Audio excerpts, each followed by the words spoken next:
Welcome to Dance to Heal. I'm your host, Jenny C. Cohen. Join me as I share stories of how dance and movement can bring healing in a way that is safe and tailored to your life. I'm a cancer survivor, mother of two, and an award-winning performer who found that movement was vital to my recovery.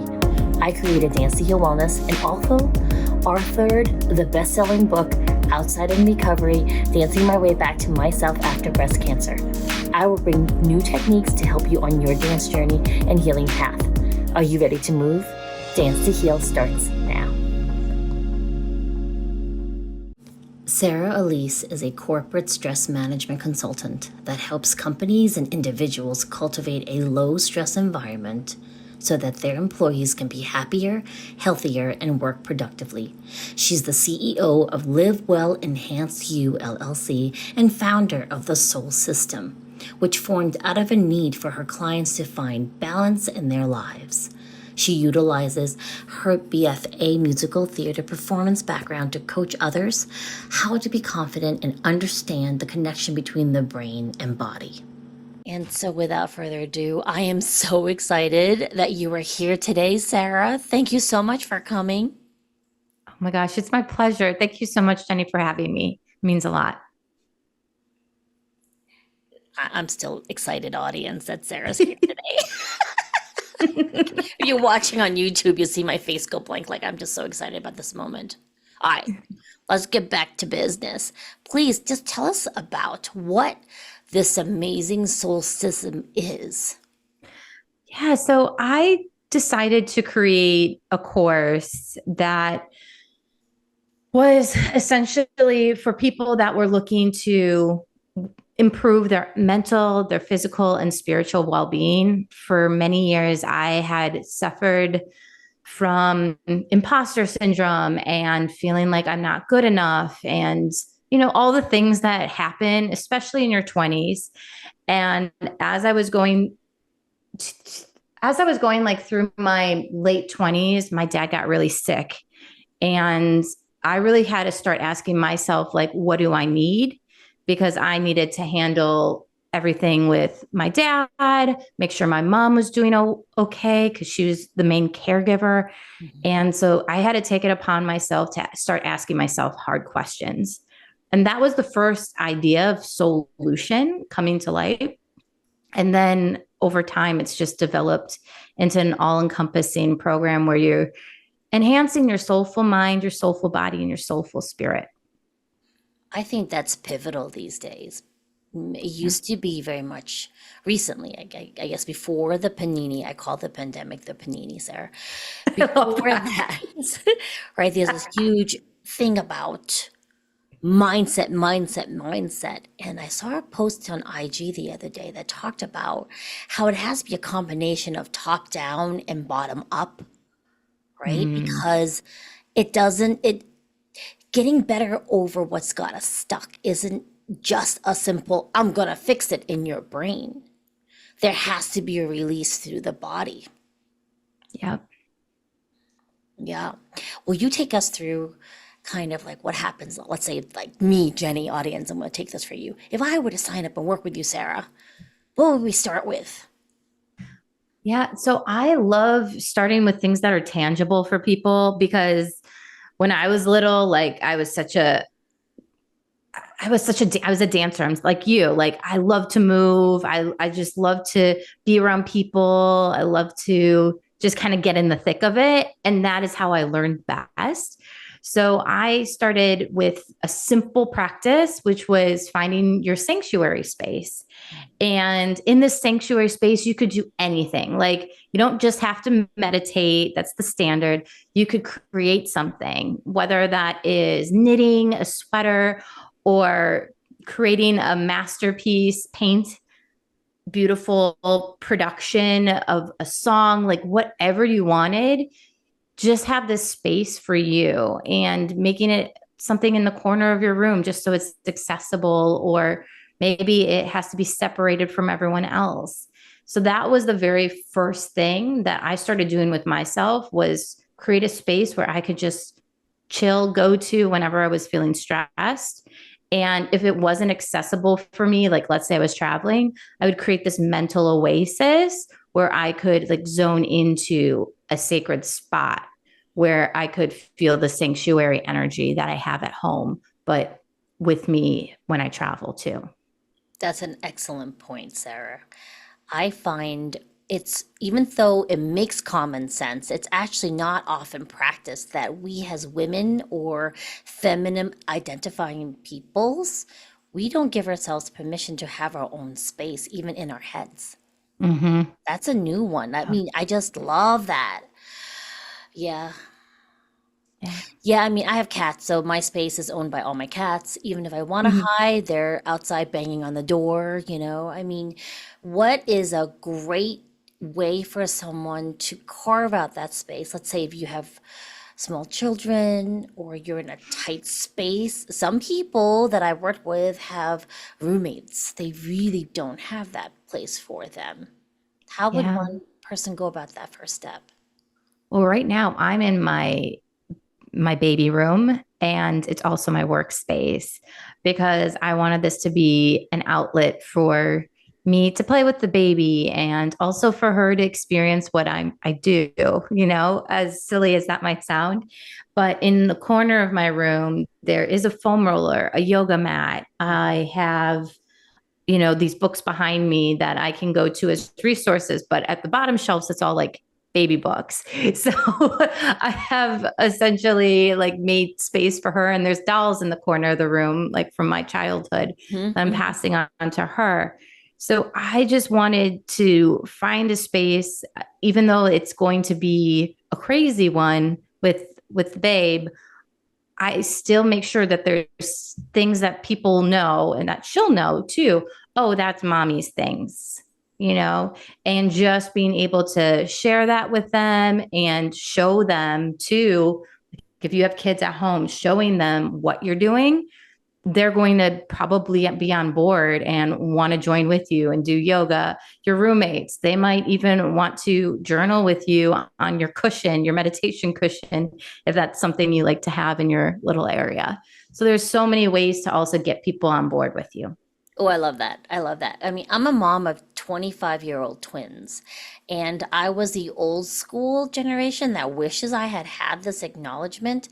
Because back then it was, or either you went to back to work and put your kids in daycare, which a lot of my children ran out of play dates. Mm. Soon, like around 3, everybody had either gone back to work and hired a nanny. I was in the very affluent areas of Great Neck, Long Island, and or they had enrolled them in preschool at 3. Yeah. So my kids ran out of play dates and I became their primary play date. So it was really hard to carve out space. And I think the only regret I ever really had was that I never modeled for them mommy's time, Mm. mommy's moments, mommy's things. I never did that. There was never a delineation. And I think this current time, moms, dads too, right? Any type of caretaker, it is okay to give yourself that permission. I was really just worried subconsciously about like who could I trust with my babies? There's got to Right. be a release of that a little bit, right? Because a mom or a caretaker, you really need to make time to feel you're well. Everybody's really talking about that now, Sarah, I've noticed. Yeah. And yet a lot of it is just talk. No one's actually really doing it, are they? No, they're not. But there's also a sense like this mom guilt's going on. I can't do that because if I do that, that means, I'm taking time away from them, or maybe they won't love me as much, or what will other people think if I'm going and getting my nails done for an hour just once a month. Like there's all these trickling down feelings and beliefs that happen because of what we've been told most of our lives. And I think that's the sad part right now. And it's trying to break those conditions and habits. Yes, yes. I love when you said if you were to do a master class, you would call it Fall in Love with Your Soul. Mhm. Tell us about that because I really think a lot of times, yes, even my approach is called the outside in, and I use dance to get people to be more present. It's Yeah. ultimately, right, to connect with our own souls, isn't it, Sarah? Yeah, it really is, Jenny. And I was just thinking about the very first time that I moved downtown, and I was going from a smaller town in Wisconsin to big Chicago for college.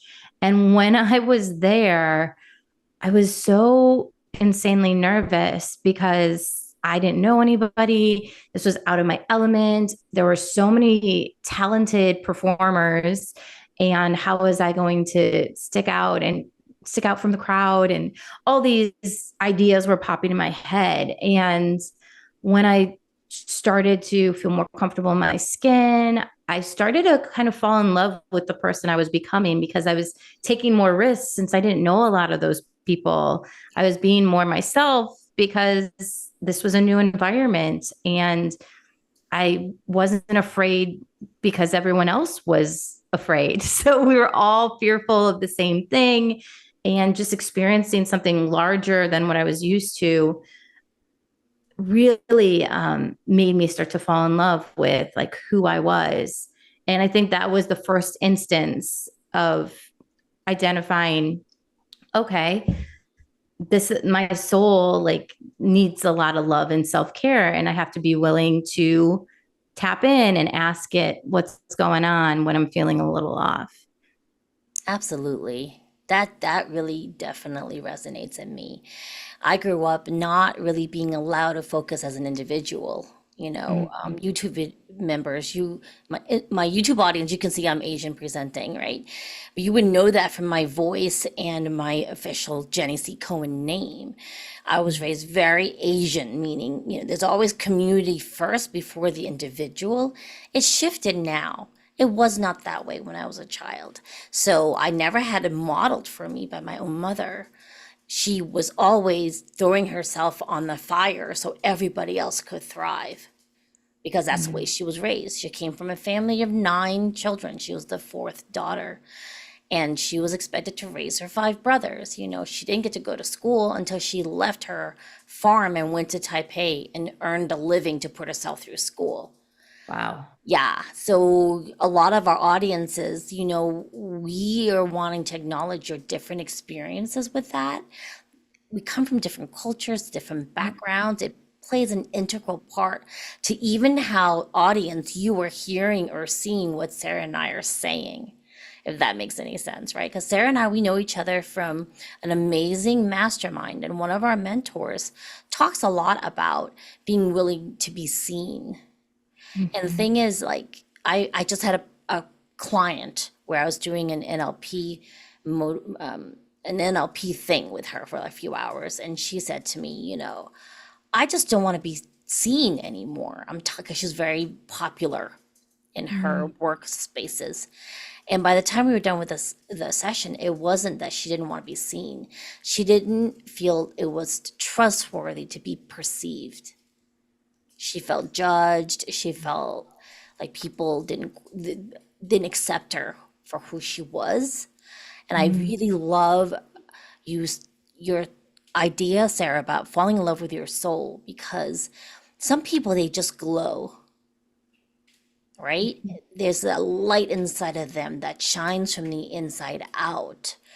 Before we get to that, folks, sometimes we have to be able to look inside a mirror and really see ourselves. Like, Yeah. right, Sarah? Like, Yeah. before I started really recovering post cancer, I was a belly dancer. So I was dressed up to the nines, hair, makeup, lashes, costuming, and I would look in the mirror and only see the makeup. I couldn't even see myself, Mm.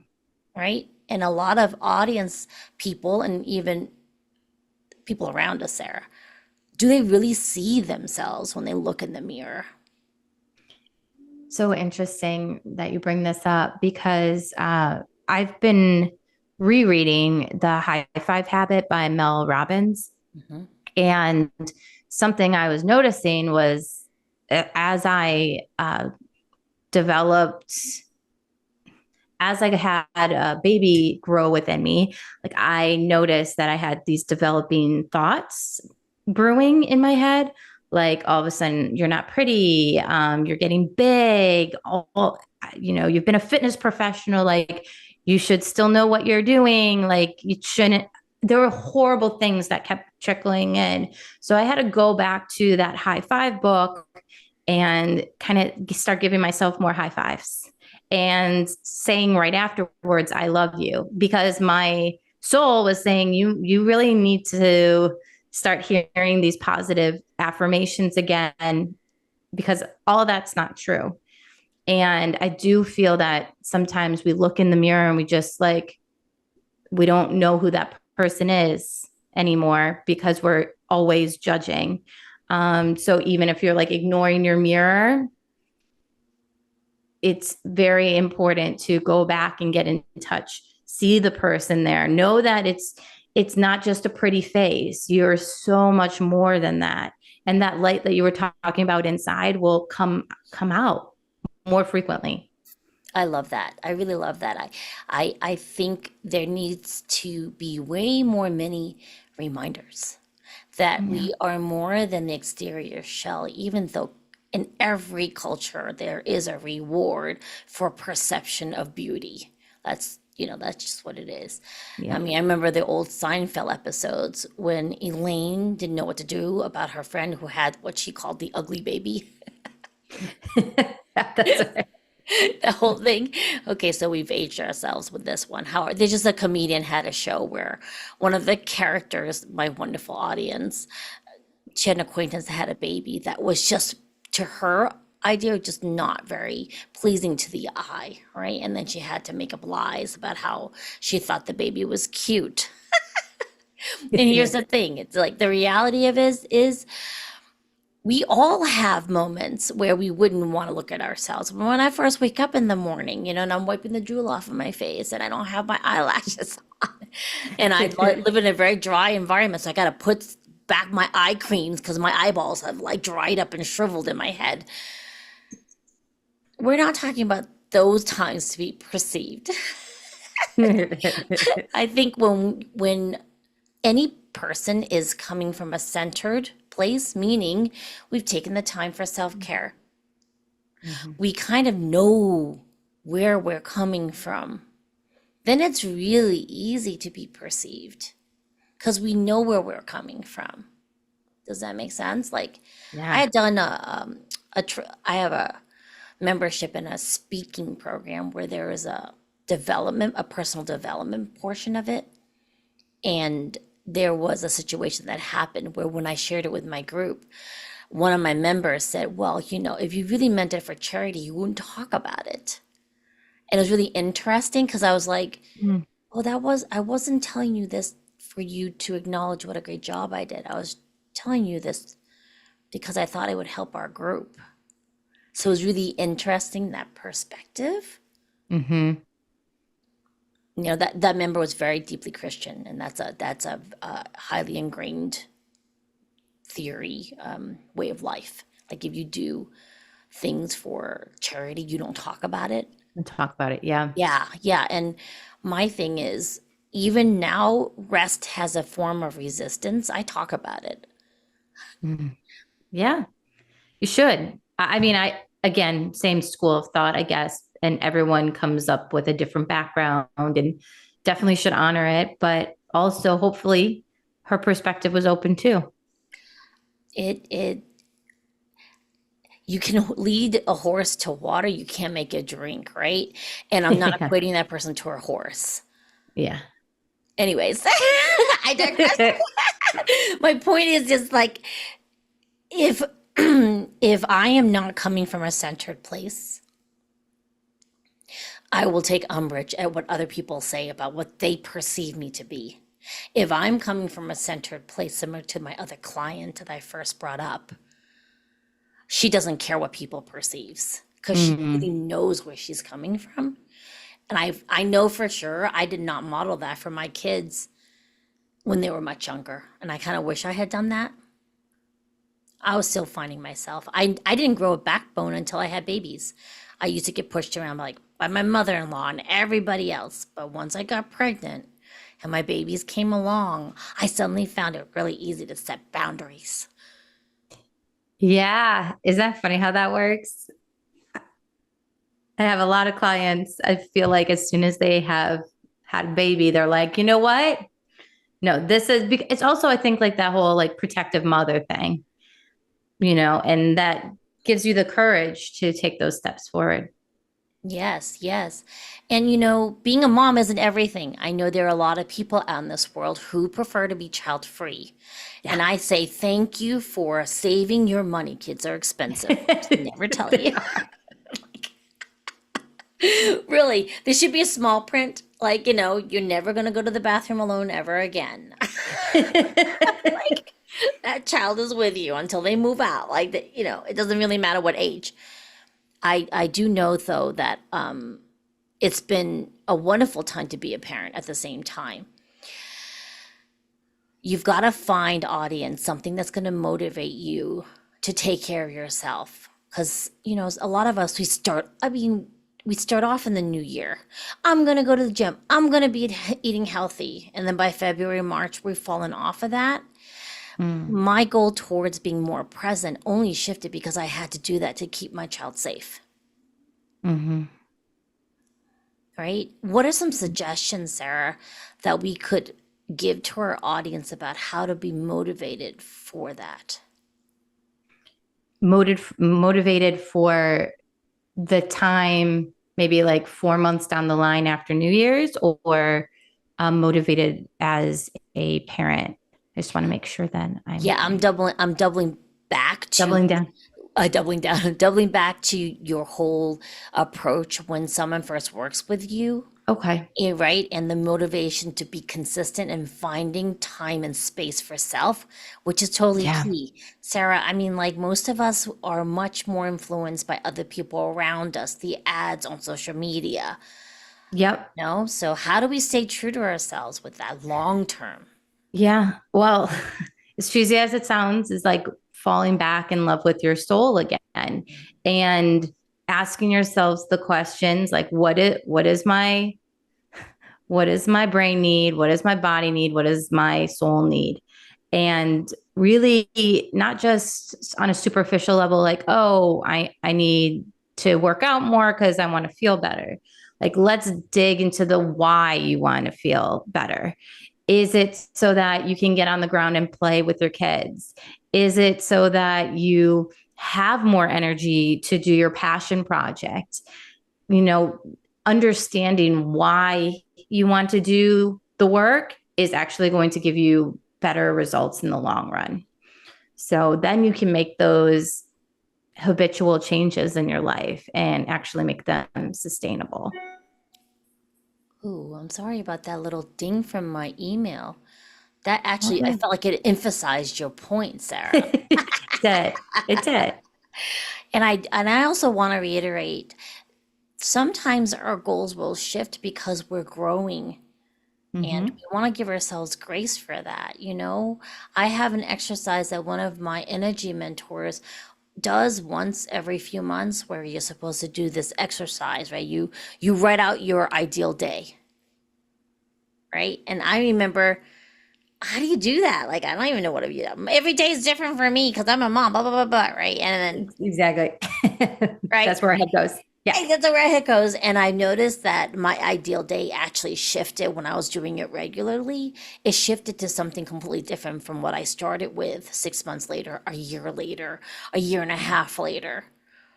And I love Mm-hmm. that because what may serve you folks from initial quiet time for yourself in a corner may eventually become an entire room when you have that space. Right, Yep. Sarah? Yep. And when you have that time as well, that timepiece becomes more like when you start to what you were talking about with people seeing ads all the time, and there's all these societal pressures on things and items. But what happens is if you start to unplug from those and get your brain away from it, all of a sudden you're going to have all this free time that you're not going to know what to do with. And that time is going to go into things that are really going to nourish your soul. Oh, I love that. I love that. So, speaking of nourishing your soul, folks, Sarah has a gift for you that we're going to include in the description of this episode, whether you're listening on the podcast or watching on the YouTube video. It's going to be under www.livesenhanceyou.com/mini, what is that? Dash? Yeah. Mini dash course. Mm-hmm. What can they expect when they go to that? Yeah. So I love to make things, again, tangible, easy action steps people can do. And as soon as you click it, it is basically a 5-day stress management challenge for you. And it will teach you, give you the practices that you need to start that journey with yourself, to reduce some of those stressors that keep popping up in your everyday life. So it's one of my favorites, and it's a quick, easy way to start. Oh, I love that. I love that. All right, audience, you're going to go to that website. And also, don't forget to grab your gift from me under danceandheal.com. You get a free cardio course and a myofascial release course from me. Do both, folks, because there's never one way to get in touch with yourself, right? And be able to be perceived and do self-care. Sarah, thank you so much for coming. You're going to have to come back, okay? Yeah, I would love to. It was so good seeing you, and thank you for having me. It really means a lot. Thank you for coming, audience. We'll see you next time. Bye. Thanks for listening to Dance to Heal with Jenny C. Cohen. Come back next time to hear stories of recovery through movement and learn more ways that you can move your body. To work with me and continue your journey, visit outsideinrecovery.com. Are you ready to move?